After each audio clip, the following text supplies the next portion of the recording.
Thank you very much for coming.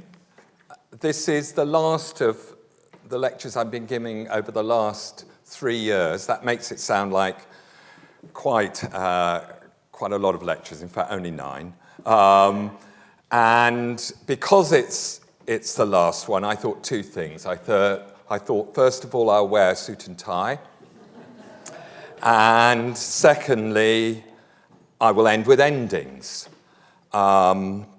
And in fact, I was going to go to the first slide, but this slide, which isn't of my own devising, Richard did it, has satisfied a curiosity in me. How will Richard, who's our tech guy, illustrate something as abstract as endings in fiction? I think he's done it rather brilliantly. And actually, I hope it will turn out, surprisingly, quite appositely, surprisingly to me, a kiss. Think how many endings of television or film narratives end with a kiss, and how few novels do. Well, we're going to look maybe why that is, but also we will have one novel this evening which looks as though it's ending with a kiss, and justifying, therefore, that picture. My previous lecture in this series on historical fiction ended with this, which is an ending. It's the end of Hilary Mantel's The Mirror and the Light, which is itself the end of her trilogy, a Thomas Cromwell trilogy, it's sometimes called, of Wolf Hall, Bring Up the Bodies, and The Mirror and the Light. And I'm not going to read it out, actually. It's the only one I'm not going to read out, because I read it so effectively last time and talked so ruminatively and feelingly about it that I could never reproduce the inspiration of that moment. But it's a good place to start something on endings for me, because, of course, the force of Mantel's ending is that we always knew where we were headed. We always knew how this novel had to end. Everything in the novels is narrated from the point of view of Thomas Cromwell. He gets executed, the novel ends. And indeed, talking about her composition of the final volume, Hilary Mantel often humorously referred to the fact that she and we knew where we were going. The pressure upon her was to do justice, which I think she did in her final couple of pages, to the moment when the person through whose consciousness we're experiencing events dies. And there's a special pressure on an ending to a sequence of novels, what the French call a roman fleuve. The readers come a long, long way if they've read all the novels. Hilary Mantel, you'll have come through 1,932 pages to get to this. So she's got something to live up to. And we know what that's like. We know what it's like. I mean, I suppose the most famous, widely publicized modern example was the publication in 2007 of, yes, I'm going to mention it, Harry Potter and the Deathly Hallows, the 7th volume of that series, and the speculation about how that book, which was advertised years in advance as going to be the last one in the series, how it would end. I remember there was a Guardian article in which children were asked to predict how it would end. And all those with any nous went, Voldemort will die. Yes, in that unsentimental way of the child reader. And of course, they were right. They were right. He had to die. And of course, when he died, you saw in retrospect how he had to sort of kill himself, didn't he? Yes, because it was a children's novel. He sort of, I won't go into the details, but it's sort of, he does it to himself. But he had to go for the novels to end. And actually that business of readers speculating and wondering how a sequence of novels will end is replicated a great deal through popular culture, through television narrative. And you'll know that whenever there's a successful multi-part television narrative, the newspapers before the final series, if it's announced to be the final series, will run features on what's going to happen. And various people will guess. Happy Valley, how's it going to end? Tommy Lee Royce has to die. He kills himself. Funny that, same trick. And at the moment, they're all running features on how Succession is going to end. Surely Logan Roy can't live if the narrative is going to come to an ending. And I thought I'd start by looking at a couple of endings in fiction which feature novelists encountering the same sort of challenge, the challenge of a sequence of novels coming to an ending and leaving us at once satisfied, but also with the certainty that nothing else can follow. This is the ending of Edward St. Aubyn's semi-autobiographical, maybe even three-quarters autobiographical, maybe even 9/10 autobiographical sequence of novels, which are often called the Patrick Melrose novels. Began with Nevermind in 1992 and ended with At Last in 2011. And I think it's the most brilliant. I mean, if there's a genre called autofiction, which has emerged in the last 30 or 40 years in Europe, I think this is the most brilliant and certainly the most brilliantly well-written example. And this novel, this sequence of novels, recalled and turned into fiction all sorts of appalling events and experiences, and above all, his monstrous, Edward St. Aubyn's monstrous father, who raped him when he was a child and continued abusing him for years, and whose death is featured in the second volume, Bad News, but who, as it were, keeps coming back to life in the protagonist's memory through the following volumes. So here we are in the fifth book in the series. It's emphatically and sardonically entitled At Last.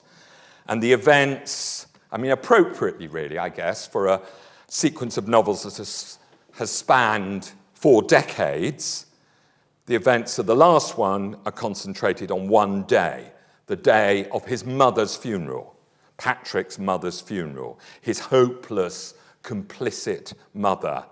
And it begins with the funeral and ends with the news, or nearly ends with the news of a telephone call telling him that his father's venomous friend, Nicholas Pratt, who's a sort of sidekick monster to his father, a terrible person, a wonderful character for the reader, has suddenly died on his way home from the funeral.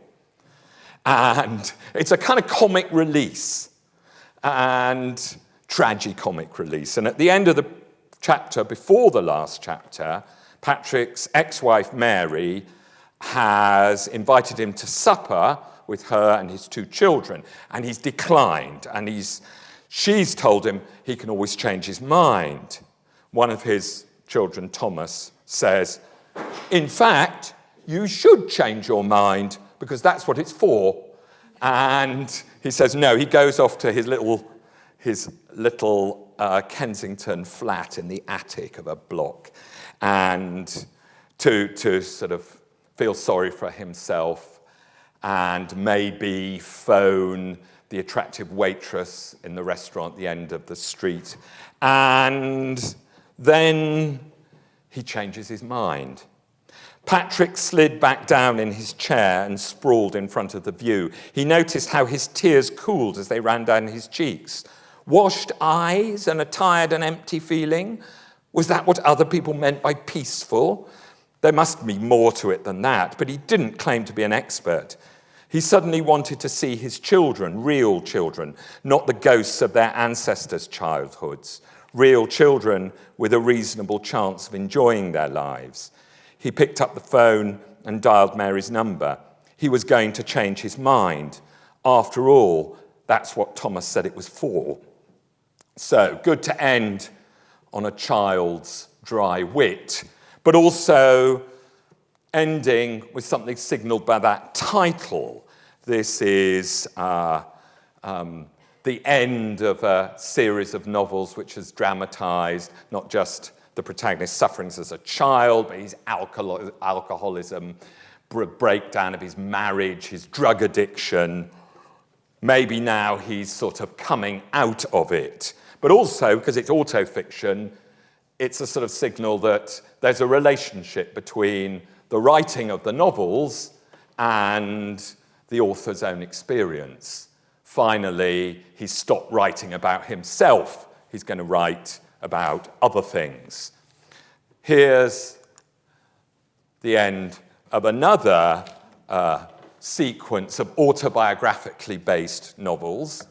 In 2014, 16, and 18, Rachel Cusk published a sequence of 3 novels called Outline, Transit, and Kudos, all narrated by an unself-revealing character called Faye, who seems to have a lot in common with Rachel Cusk, and who spends her time listening to and reporting the self-absorbed monologues of the characters she meets. And actually, things happen to Faye, but you only find out about them implicitly or parenthetically. She has a husband, her marriage breaks up, she falls in love with somebody else, she marries again. But these things are just sort of mentioned in the margins. Most of the time, it's just the transcripts of what these, I have to say, extremely incautious people she meets say to her. So each of these gripping, actually, weirdly gripping, but entirely plotless novels could go on forever. So each has to be brought to an end. And this is the end of the final one, Kudos, the third and final one. And you'll notice something strange about it, which is the font. So all the novels are in a sans serif font. That means a font without the funny little curlicues at the foot and heads of the letters, which were thought for a long time to be the only things that make reading bearable on the eye. We're all used to sans serifs now because, of course, it's the emails are all sans serifs, and we're used to those funny names like Helvetica and Calibri and Grammond, aren't we? But anyway, this is one called Optima, which Cusk uses for all 3 of the novels. And it's as if, I suppose, graphically, it's indicating the unexpressiveness, the strange and unsettling neutrality of the narration. And what's happening in the third of the novels, Kudos, is that our narrator has travelled, who's a novelist, who lives in North London, has travelled to a literary conference in an unnamed Mediterranean country. There she listens to the soliloquies of fellow writers and journalists who are all pretty much unbearable egomaniacs. The men talk entirely about themselves. The women talk about the men. And Faye records it all. Near the end, she takes a break from the literary self-obsessions of her fellow conferencees and goes to the beach, the nearby beach, for a swim. And I don't quite understand why. Maybe it is actually a nudist beach, but all the people on the beach seem to be naked, and they almost all seem to be men. And Faye gets into a swimming costume and swims out to sea. And as she's swimming, she looks back to the shore and sees a huge burly man with a great curling black beard and a rounded stomach and thighs like hams, I quote, walk towards her, it appears. He's like some strange character out of pagan mythology. And this is the very end of the novel. He came to a halt just where the waves broke, and he stood there in his nakedness, like a deity, resplendent and grinning. Then he grasped his thick penis and began to urinate into the water. The flow came out so abundantly that it made a fat, glittering jet like a rope of gold he was casting into the sea. He looked at me with black eyes, full of malevolent delight, while the golden jet poured unceasingly forth from him until it seemed impossible that he could contain any more. The water bore me up, heaving, as if I lay on the breast of some sighing creature, while the man emptied himself into its depths. I looked into his cruel, merry eyes, and I waited for him to stop. Several of the reviews of this novel, of course, reviews can't give away the ending. This is why what we're doing is so much literary criticism. I always say to people, the difference between reviewing and literary criticism is literary criticism talks about the endings. And so the reviewers couldn't do this, but several of them said, wait till you get to the end. It's weird. The narrator, as ever, is a sort of disembodied witness to what's going on. And the ending, for me, changed the way I thought I'd read what had already happened. The ending makes, I think, any reader consider how much of the trilogy that's preceded this passage is indeed about the more or less malevolent exercise of masculine power, as if she's alerting you to things which she made you not quite notice at the time, but now you do. And that's a fascinating thing about an ending of a novel, I think. Whether good, bad, whether satisfactory or unsatisfactory, it so often changes what we've already read. It's worthwhile thinking, before I'm going to give some examples of that, and of the troubles that it has given novelists. But I think it's worthwhile thinking a little bit first about what an ending is. And I suppose this is one of my very, very favourites. Endings in all the fiction I've read. And it's a kind of really useful epitome of an ending, because it's Franz Kafka's The Trial, and The Trial was an entirely unfinished novel. Kafka left it unfinished at his death. He left an assortment of unnumbered manuscripts in separate folders, with chapter titles, but no numbers to indicate what order they'd go in, and indeed some chapters which he'd only just started and never finished, and which you don't get in the book. So it was still totally a work in progress, and indeed, as you might know, he left instructions for his literary executor, Max Brod, to destroy it, which Max Brod didn't do. Praise the Lord. So we have one of the greatest novels ever written, because Max Brod disobeyed the instructions in Kafka's will. And the final chapter, it looks like the final chapter was written quite early in the process of composition. So Kafka wrote the end before he'd wrote lots of bits near the beginning. And he entitled it Ender. And it's about a man, Joseph K., who's accused of a crime which is never made explicit for reasons he doesn't understand, by a bureaucracy he cannot penetrate. And near the end, what happens is that two men, very sinisterly, both wearing top hats, perhaps they're officials, they call for him at his house. He knows that he must accompany them. They walk him out of the town, into the countryside, and it becomes clear they're going to kill him. And you're going to indulge me because I'm reading it in English, but I have got perfunctory German. I'm going to read it in German as well because it's great in German. But the hands of one of the men, and this is the very, very end, but the hands of one of the men were already at Kay's throat, while the other thrust the knife deep into his heart and twisted it there twice. With failing eyes, Kay saw the two of them cheek by cheek, close in front of his face, watching the final act. Like a dog, he said. It was as if the shame of it would outlive him. Aber an Kays Gürtel legten sich die Hände des einen Herrn, während der andere das Messer ihm tief ins Herz stieß und zweimal dort drehte.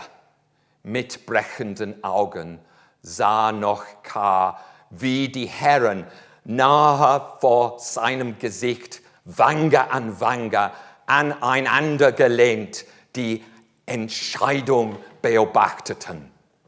Wie ein Hund, sagte er. Es war, als sollte die Scham ihm überleben. Well, the novel may have been unfinished, but it's pretty ended, I would say. It's about as ended as an end can be. And brilliantly, not just, of course, with the protagonist's death, but his clinching perception that as a victim, it's actually his that's the shame. The mysterious bureaucracy's final triumph is to let him realize that he's to blame. So the ending, of course, matters very much to the reader. It's where the contract's fulfilled, promises are kept or not, questions answered. A botched ending can change what we thought of all that went before. Remember, I was trying to say that with respect to the Cusk ending. There's a great Philip Larkin poem, it's a very short one, called As Good as a Mile, about the experience of throwing an apple core into a waste paper basket and missing. Yes, the shied core misses. Failure spreading back up the arm. It's a fantastic Larkin phrase. And I think that can happen with narrative too.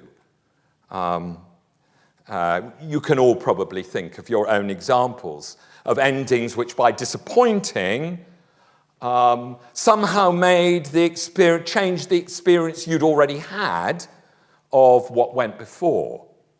And novelists very much don't want you to have that, that disappointment, and know very much that an ending has to fulfill what's already taken place.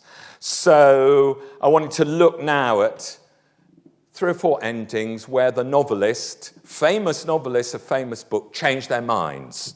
And in the change of minds, let us see how an ending might have disappointed us.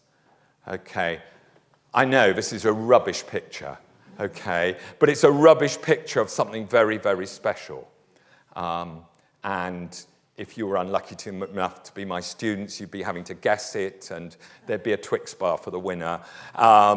It's actually a very unusual thing because it's a manuscript, it's owned by the British Library, of a page from a Jane Austen novel. We only have one manuscript, or several pages of it, of any of Jane Austen's completed fiction.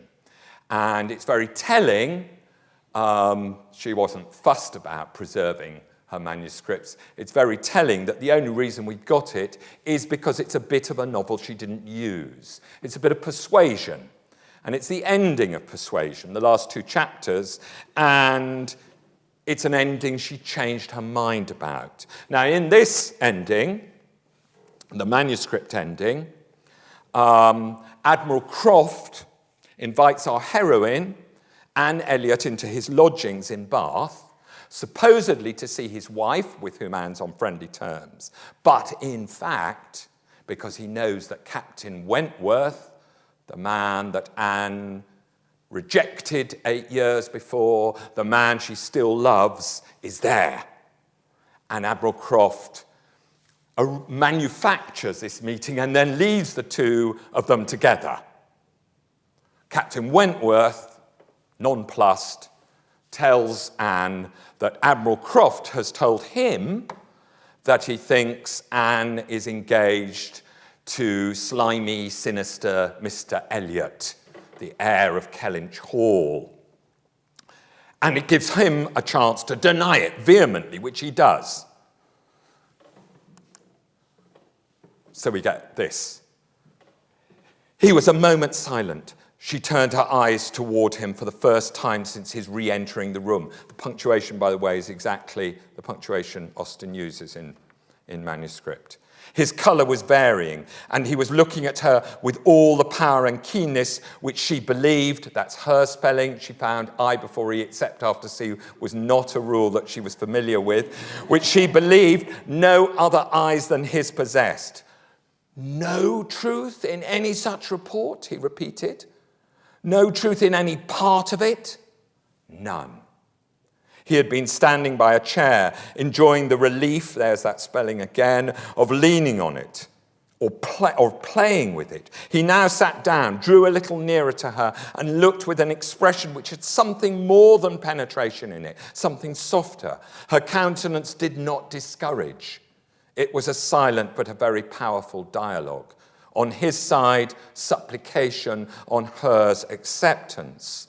Still a little nearer, and a hand taken and pressed, and Anne, my own dear Anne, bursting forth in the fullness of exquisite feeling, and all suspense and indecision were over. They were reunited. They were restored to all that had been lost.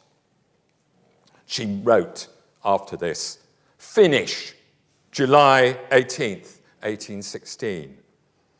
But thank goodness, she then had second thoughts after sleeping on it. And I think this is only an extract from a whole chapter that she completely scrapped. But we could spend plenty of time on why. Well, I mean, for a normal novelist, it'd be okay. But for Jane Austen, it's really not that good. And in particular, surely she saw the failure spreading up the arm, some really specific things wrong with it. So, for instance, as I've just described, it relies on a subterfuge by Admiral Croft, who is, if you've read the book, you'll know, the most honest and open character in world fiction. Suddenly he's become surreptitious and sly. It even involves, there's lots and lots of little things. The thing which tells me that it's all wrong is saying, Anne, my own dear Anne. Captain Wentworth only uses Anne's first name once in the whole novel. You know this, don't you? Only once. And that's in blind panic when Louisa Musgrove has precipitated herself off the cob at Lyme and is lying unconscious, perhaps dying. And somebody says, Anne can go and find a doctor, and he goes, no one better than Anne. Obviously, the only sensible person in Dorset. And he's right. But of course, in this scrapped ending, Austen makes him go, Anne, my own dear Anne. And it's all not good enough. She had second thoughts, and she produced something brilliant instead. And this is a bit of the ending that you'll be familiar with in a crowded room at the White Hart Inn in Bath. And it's important that it is crowded, that this is all going on while other people are idiotically talking all around. How appropriate, because it's a novel where the heroine is always surrounded, it seems, by other people talking idiotically. Anne is discussing in this room with Captain Harville, Captain Wentworth's friend, whether a man's or a woman's feelings are likely to last the longest, because they've recently heard that Captain Benwick, who was deep in mourning for the death of his fiancée, Captain Harville's sister, has now gone and got engaged to Louisa Musgrove. And as they talk, Captain Wentworth, about the retentiveness of, or otherwise, of feelings, Captain Wentworth sits writing at a desk nearby. At one electric moment, he drops his pen. As he rises to leave, he pushes a letter, evidently for Anne, towards her. And I didn't have room for the whole letter, but this is the end of it. For you alone I think and plan. Have you not seen this? Can you fail to have understood my wishes? I had not waited even these 10 days could I have read your feelings, as I think you must have penetrated mine. I can hardly write. I'm every instant hearing something which overpowers me. You sink your voice, but I can distinguish the tones of that voice when they would be lost on others. Too good, too excellent creature. You do us justice indeed. You do believe that there is true attachment and constancy among men.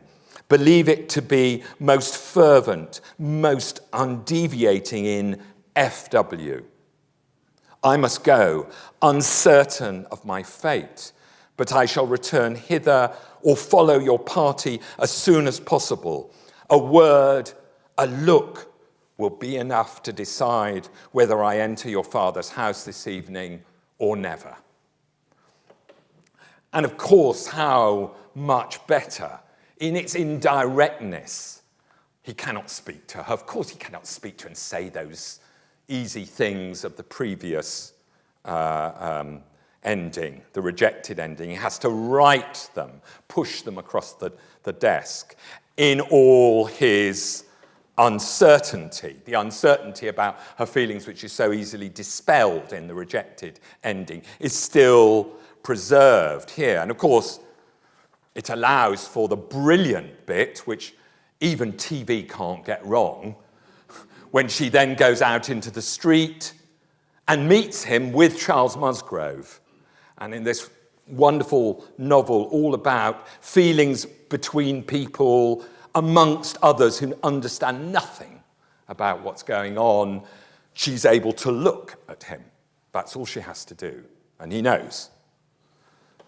Austen altered the how of her ending in this radical way, but of course, she was never in doubt, and I think the reader's never in doubt, about the where of the ending, where it was going to go. But later novelists will entertain doubts about that. Here is the ending of Charlotte Bronte's final novel, I think her best novel, Villette, but it's a funny sort of ending.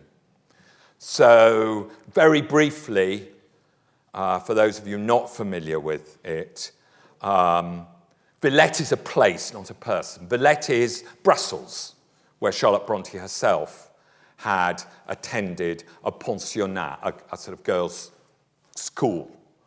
And that is the setting for a large part of the action of her novel. It's narrated in the first person by Lucy Snow, the heroine. And after many vicissitudes, at the end of the novel, she has finally found love with Monsieur Paul Emmanuel, her fellow teacher at the girls' school, a particularly spiky and irascible character. And he's got an inheritance. He's set up a new school for her in Villette, which she is now running, and they've declared their love to each other. But he's had to travel to Guadeloupe for 3 years on family business. And now, at the very end, he is returning to marry her. But it's Charlotte Bronte, I'm afraid. As he sails back, a tempest rages in the Atlantic. These are the last 4 paragraphs of the novel. There's nothing after this. That storm roared frenzied for 7 days. It did not cease till the Atlantic was strewn with wrecks. It did not lull till the deeps had gorged their full of sustenance. Not till the destroying angel of tempest had achieved his perfect work would he fold the wings whose waft was thunder, the tremor of whose plumes was storm. Pretty high rhetoric here. Peace, be still, oh, 1,000 weepers, praying in agony on waiting shores, listen for that voice, but it was not uttered till, when the hush came, some could not feel it, till when the sun returned, his light was night to some. Here pause at once, there is enough said. Trouble no quiet, kind heart, leave sunny imagination's hope. Let it be theirs to conceive the delight of joy born again, fresh out of great terror, the rapture of rescue from peril, the wondrous reprieve from dread, the fruition of return. Let them picture union and a happy succeeding life. I think that paragraph says, you want a happy ending? Oh, dream on. But if you like, Madame Beck prospered all the days of her life. So did Père Silas. Madame Valravon fulfilled her 90th year before she died. Farewell. The three characters at the end, by the way, and who prosper and live long and sort of comfortable lives, are the three characters who have conspired through the novel to thwart Lucy's relationship with Paul Emmanuel. Okay, they do fine. But you might say, I mean, why write it like that? Why write it like that? And as in any seminar group, if you're teaching this, one blessedly ingenuous reader will, to the relief of everybody else, actually ask the question everybody's thinking of. Has he drowned? We have a bit of information about this, which may or may not be reliable. I mean, I think the information is reliable, but it may not be a reliable guide to Bronte's intentions. Bronte's friend, Elizabeth Gaskell, in her life of Charlotte Bronte, her posthumous life of Charlotte Bronte, recalled the novelist, who was a great, great friend of hers, telling her that she'd made the ending of Villette uncertain to placate her father, the Reverend Patrick Bronte.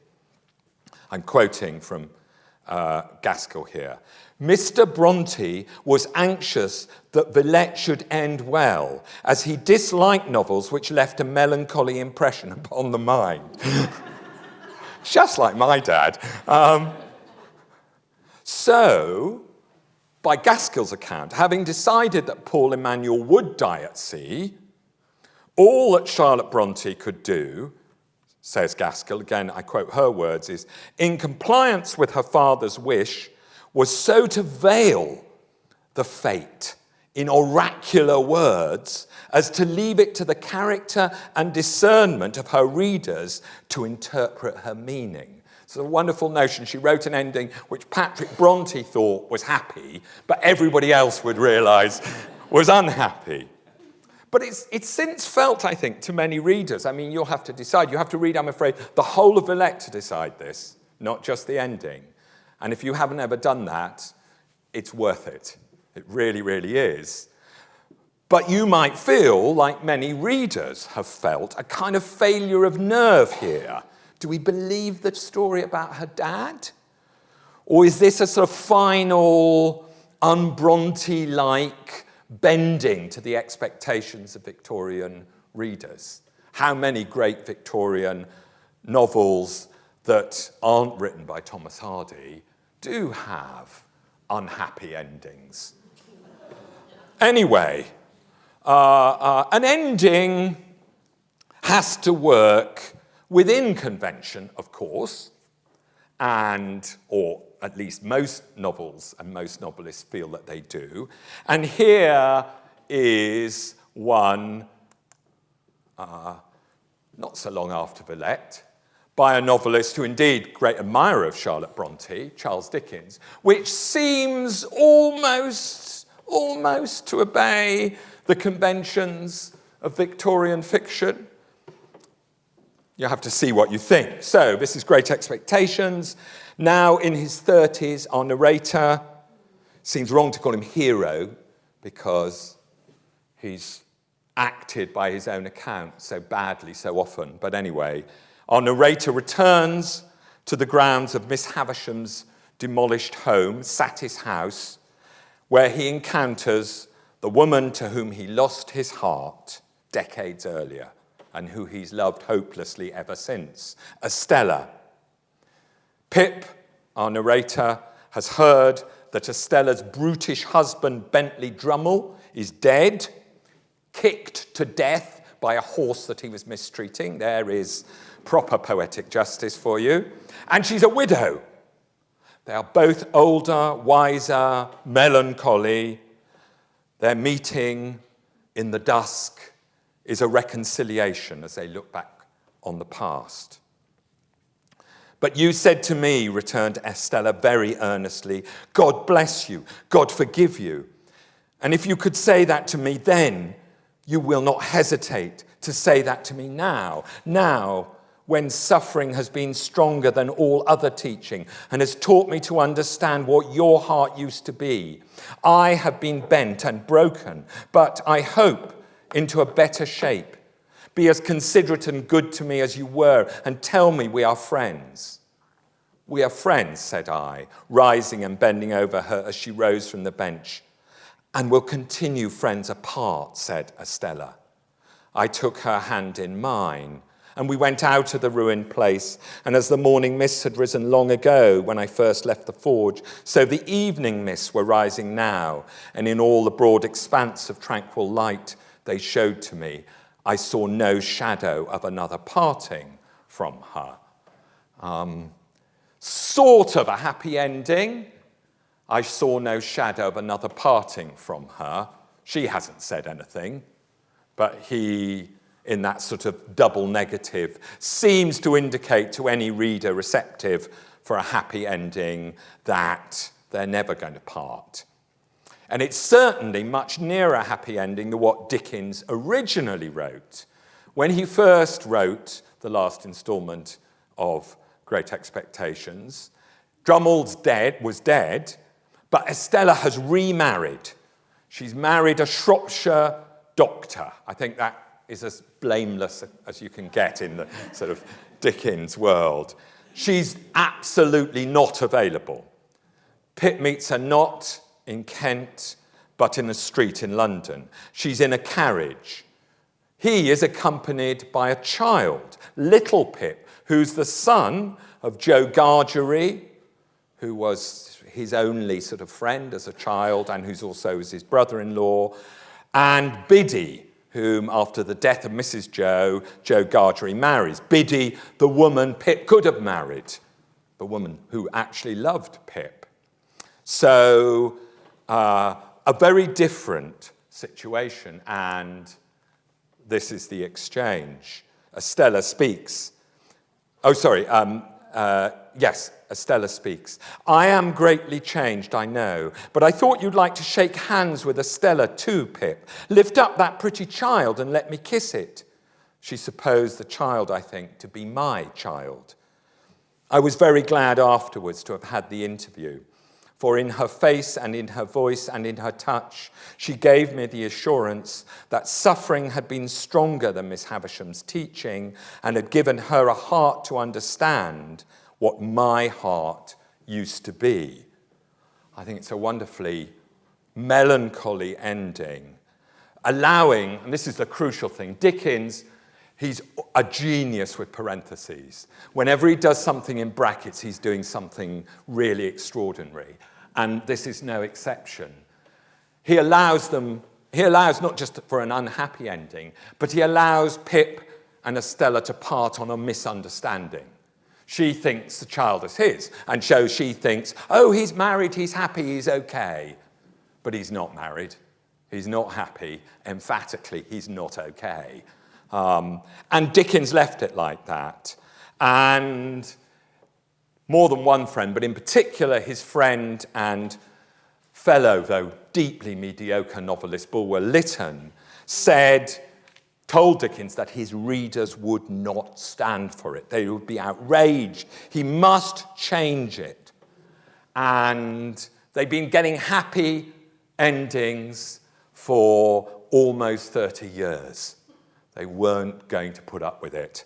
And Dickens was persuaded to comply. "I have done it in as few words as possible," he said, and that's the ending, the original ending that you read, I read to you.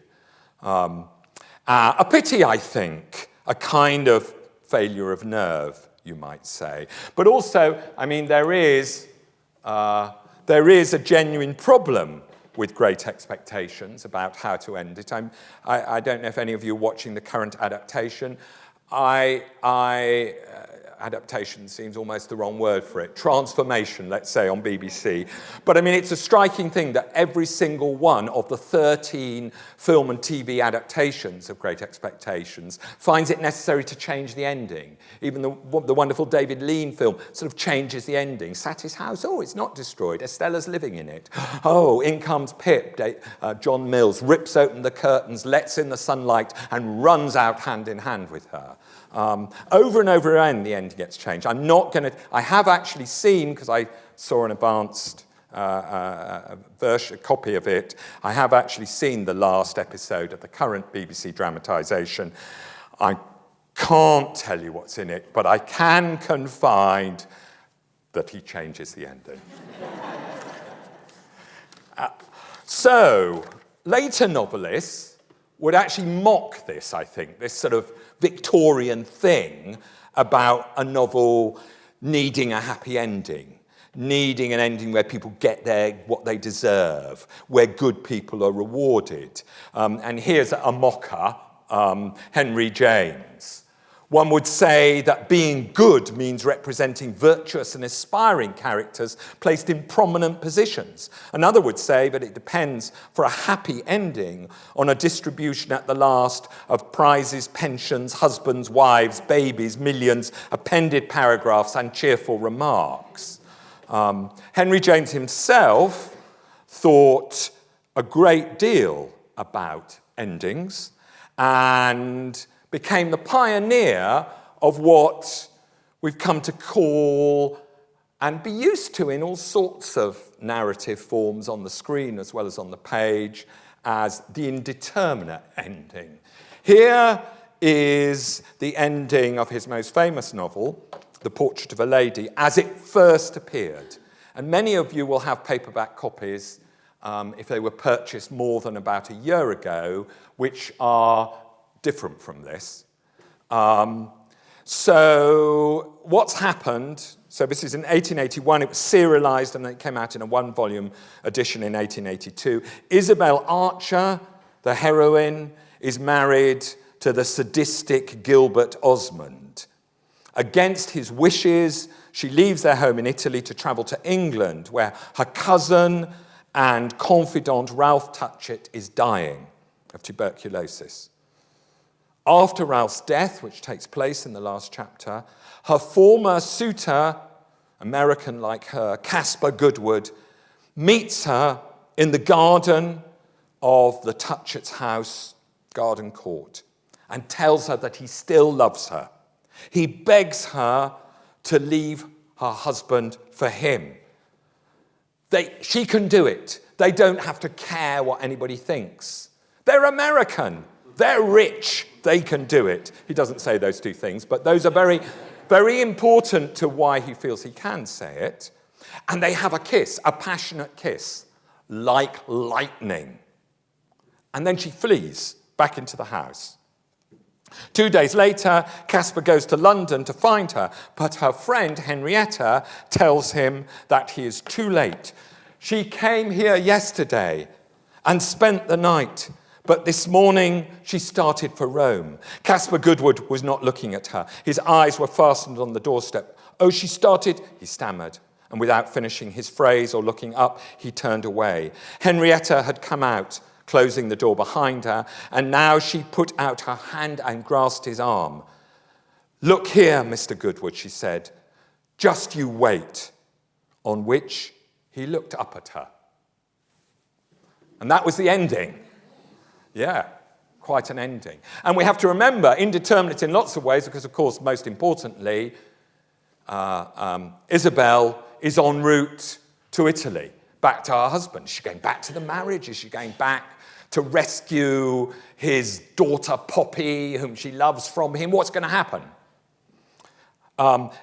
It's indeterminate, but evidently it was indeterminate in the wrong way. At least one contemporary review took this ending as implying that Isabel would leave her husband for Goodwood. And actually there's a great anecdote, which I think is fairly reliable, that soon after the publication of the novel, Henry James was at a dinner party and somebody said to him, oh, you know, great ending, I'm really pleased that Isabel and Caspar are going to get together. And he went, no.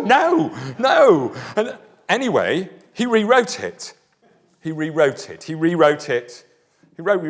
novel in many, many ways for the 1908 New York edition. This ending, well, this is the ending which, in fact, used to be the ending of the Penguin edition of The Portrait of a Lady, but it's recently been redone and it's reverted to the earlier edition. This is how it appeared in 1908 with Henry James's revisions. She came here yesterday and spent the night, but this morning she started for Rome. Caspar Goodwood was not looking at her. His eyes were fastened on the doorstep. Oh, she started? You notice he put a question mark in there. Oh, she started, he stammered, and without finishing his phrase or looking up, he stiffly averted himself. That's new. But he couldn't otherwise move. That's new. He is reacting in shock. He realizes it's all, hope is gone. Henrietta had come out, closing the door behind her, and now she put out her hand and grasped his arm. Look here, Mr. Goodwood, she said, just you wait, on which he looked up at her. That's where we ended, wasn't it? But now we end like this. But only to guess from her face with a revulsion that she simply meant he was young. She stood shining at him with that cheap comfort, and it added on the spot 30 years to his life. She walked him away with her, however, as if she had given him now the key to patience. It's difficult to know what to prefer. This seems, compared to the previous one, so explicit, so much pushing on us what the ending is telling us, because readers hadn't been intelligent enough to get it first time round. Yet that last sentence is wonderful, I think. She walked him away with her, however, as if she had given him now the key to patience. Sad to lose that, I think. It's a really tough ending in either version, and adaptations just cannot stomach it. Even Jane Campion's often engrossing film adaptation just flinches away from it. In this version, well, this is my experiment. Let's see if this works. This is how the Jane Campion film ends.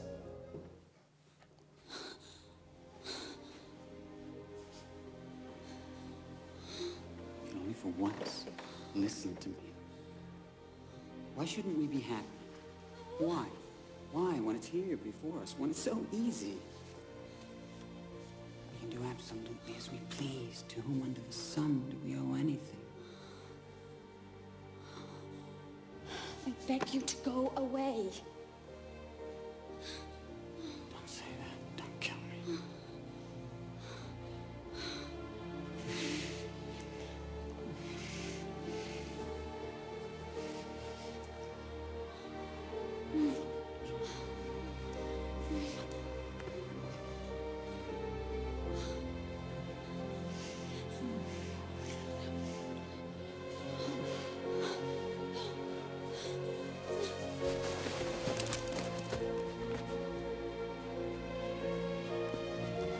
In the book, it's high summer, but directors just love snow.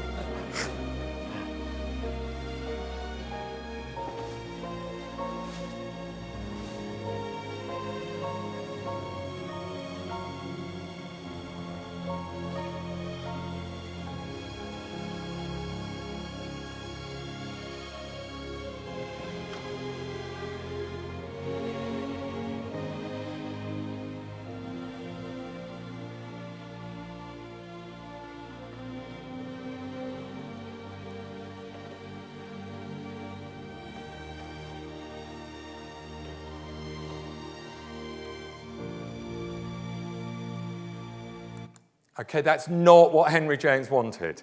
Okay, a good film, and with its own indeterminacy of ending, of course. She turns back and looks into the snowy garden and what's she going to do? What's she going to do? But in the novel, of course, she has done something. She's gone back to her husband, and we just don't like that. That John Malkovich, no. So Jane Campion is loyal enough to James to produce her own kind of indeterminacy, but nothing like in the novel. And James himself comments with a little bit of pride, I think, on the uncertainty that he managed to generate amongst his readers. The obvious criticism, he's talking about the ending of The Portrait of a Lady. The obvious criticism, of course, will be that it's not finished, that I've not seen the heroine to the end of her situation, that I have left her en l'air. This is both true and false. The whole of anything is never told. You can only take what groups together. What I have done has that unity. It groups together. It's complete in itself, and the rest may be taken up or not later. The rest may be taken up or not later, as if he's going to write a sequel to it. Well, actually, other novelists have done. John Banville published a sequel to The Portrait of a Lady 5 years ago, Mrs. Osmond, which takes up the undetermined ending of Henry James. Here's an ending, because I thought somebody might ask me for a favourite ending. So I answered the question I asked myself and thought I might go back to the passage because there is a sort of circular motion here. This was the passage with which I ended the first of my Gresham lectures nearly 3 years ago. And it seemed appropriate because, of course, one thing endings often do is go back to the beginnings of novels, like that Hilary Mantel ending. And it's a wonderful ending to Kazuo Ishiguro's novel, Never Let Me Go, narrated by Cathy H., a human clone, in England in the 1990s, an alternative reality. And Cathy H., of course, has been bred, like her fellow clones, to provide internal organs for the rest of the population. She will eventually complete, that means her organs will be harvested and she will die. Meanwhile, she's a carer for others, and she drives around the country caring for those who have already begun donating. And she ends up one day somewhere in Norfolk. She has this idea Norfolk's the place where everything sort of washes up. And in this field in Norfolk, I was thinking about the rubbish, the flying plastic in the branches, the shoreline of the odd stuff caught along the fencing, and I half closed my eyes and imagined this was the spot where everything I'd ever lost since my childhood had washed up, and I was now standing here in front of it. And if I waited long enough, a tiny figure would appear on the horizon across the field and gradually get larger until I'd see it was Tommy, and he'd wave, maybe even call. The fantasy never got beyond that, or I didn't let it. And though the tears rolled down my face, I wasn't sobbing or out of control. I just waited a bit, then turned back to the car to drive off to wherever it was I was supposed to be. And that last utterly inelegant sentence is as good as Henry James in a different way. It's as good an ending of a 21st century novel as any I know. It fulfills all that's gone before with the resonance of its colloquial ordinariness. Waited a bit, wherever it was I was supposed to be. It completes a novel whose whole point is the inadequacy of its narrator. Cathy H. doesn't have the words to rebel against her cruel destiny. She accepts her fate, contravening all the conventions of sci-fi, much to the fury of many a sci-fi fan, and how well it shows that an unhappy ending can be just as pleasurable, just as satisfying as a happy one. Thanks very much.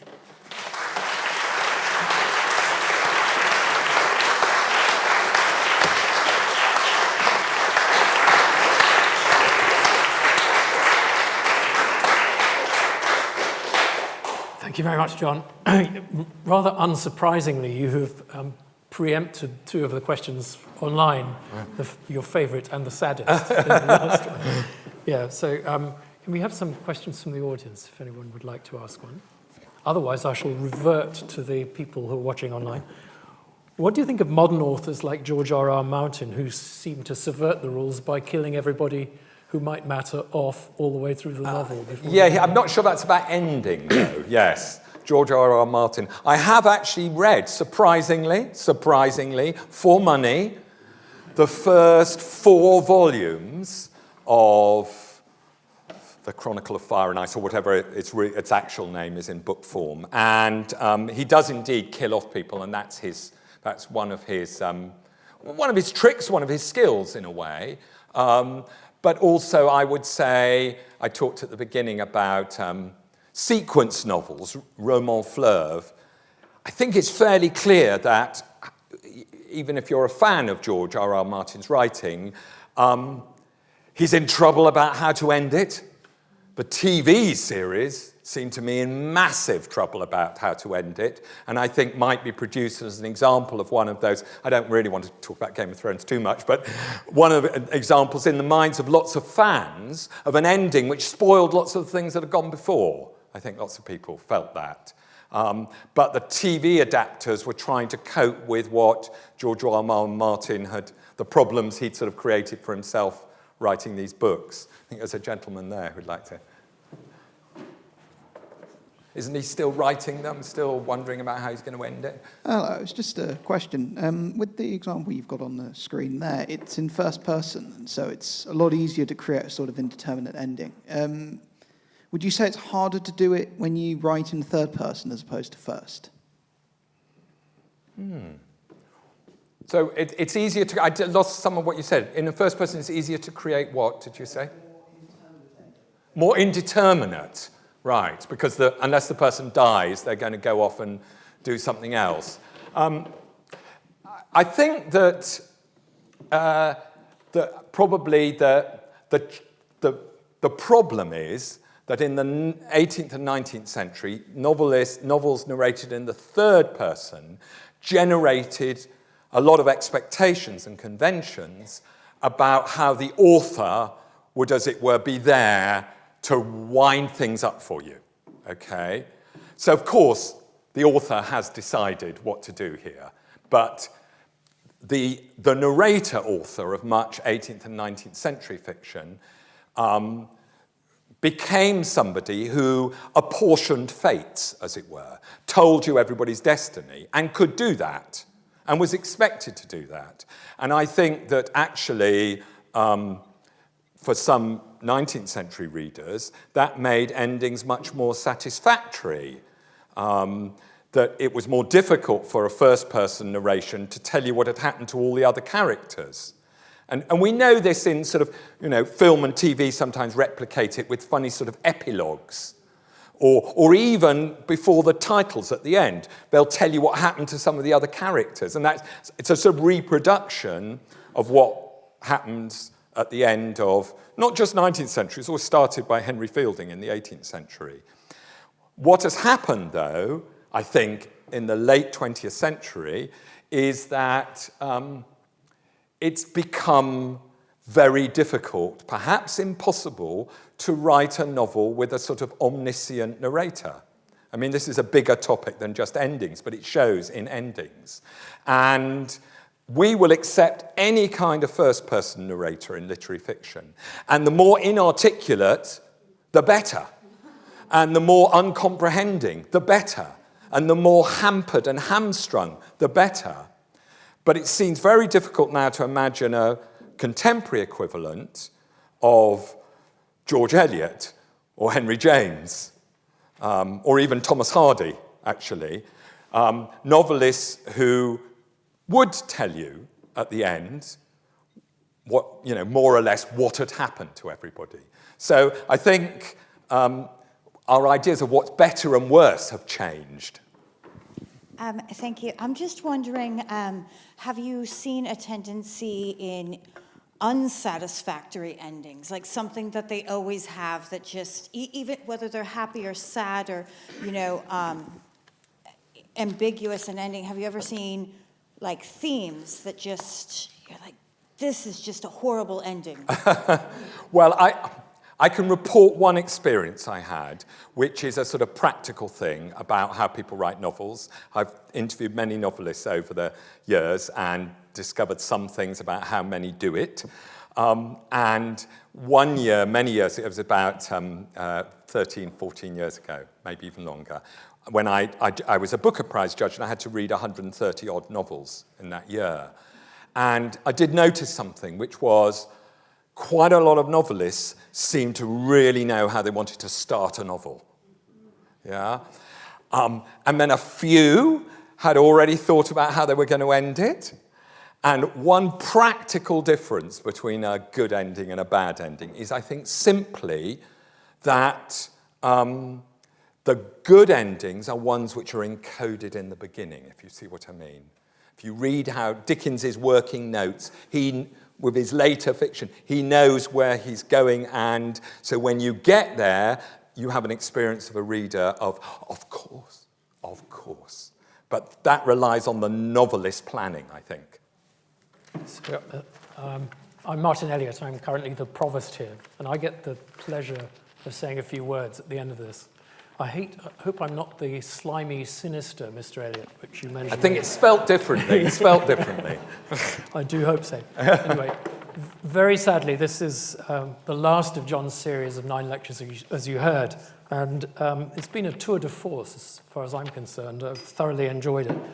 He's brought his considerable intellectual heft, but also his wonderful media-honed presentation skills, as we've heard again tonight. Oh, they're honed. They're well honed. He's taken us from the beginnings of novel to tonight's endings. And along the way, he's considered crime, which we heard novelists cannot but relish, the supernatural, quoting from those wonderful Axon novels by Hilary Mantel, which I absolutely adore, and plotting, which came with its own spoiler alert because he told us what the plots were all the way through, and adultery, concluding that the old adultery plot may be irresistible. I think there's probably truth in all of those things. He's selected excellent writing, and it's been stunningly analysed, but he's also been a delight listening to him read so much, and I'm absolutely sure that an acting career is just around the corner. I also want to pay tribute to you, John's loyal audience, because without exception, we were commenting on it earlier, he's had the most searching, the most informed, and most of the most intelligent questions of pretty well any of the Gresham lecturers, and I hope he's found them suitably taxing.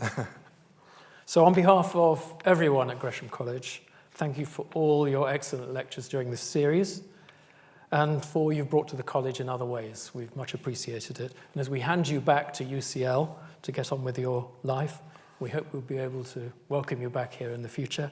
And ladies and gentlemen, please thank Professor John Mullan in the usual way. Thanks.